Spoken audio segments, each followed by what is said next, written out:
Hi friends, బీట్రూట్తో rice ఎలా చేయాలో తెలుసుకుందాం. దయచేసి ఈ వీడియోని స్కిప్ చేయకుండా చివరి వరకు చూడండి. అప్పుడే మీకు ఇందులో బీట్రూట్ గురించి కొన్ని ఆరోగ్య ప్రయోజనాలు తెలుస్తాయి. బీట్రూట్లో ఐరన్ ఎక్కువగా ఉంటుంది. అందువల్ల హిమోగ్లోబిన్ స్థాయి పెరిగి మనకు రక్తహీనత సమస్య తగ్గుతుంది. ఇందులో ఉండే సహజ నైట్రేట్లు రక్త ప్రవాహాన్ని మెరుగుపరిచి రక్తపోటును తగ్గించడంలో సహాయపడతాయి. బీట్రూట్లో ఫైబర్ కూడా ఎక్కువగా ఉంటుంది. అందువల్ల మలబద్ధక సమస్య తగ్గి జీర్ణ వ్యవస్థ ఆరోగ్యంగా ఉంటుంది. బీట్రూట్లో విటమిన్ సి మరియు యాంటీ ఆక్సిడెంట్లు ఉండటం వల్ల మన శరీరానికి రోగనిరోధక శక్తిని పెంచుతుంది.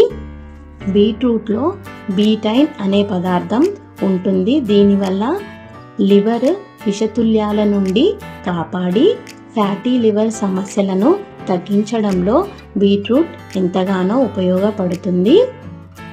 బీట్రూట్ చాలా ఆరోగ్యకరమైన వెజిటేబుల్.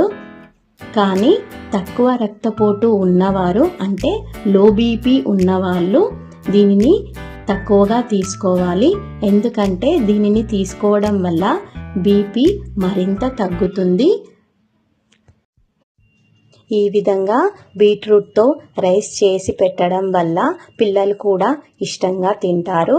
నచ్చితే మీరు కూడా ఈ విధంగా బీట్రూట్ రైస్ చేసి తిని ఎలా ఉందో కామెంట్ చేయండి. ఇలాంటి మరిన్ని వీడియోస్ కోసం మా ఛానల్ని సబ్స్క్రైబ్ చేసుకోండి. Thank you for watching.